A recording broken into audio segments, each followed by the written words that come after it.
How to fix blurry status on WhatsApp. Hello everybody and welcome back to our channel. So let's get started without any further ado. So for that, open up your WhatsApp application in your mobile device. Once you open it, you want to go ahead and sign in to your WhatsApp account. Now once you're signed in, you want to go ahead and message yourself. So go ahead and tap on you. Now from here, you want to simply tap on this plus icon and then tap on photos. Choose a photo or a video that you would like to post on your status. So go ahead and choose it. Now you want to go ahead and tap on this. Now from here, simply tap on HD and then select HD quality. Select it. So go ahead and send it.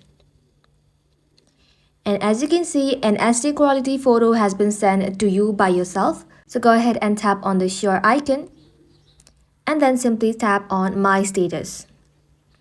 Now you can simply go ahead and add a message, and once done, tap on forward.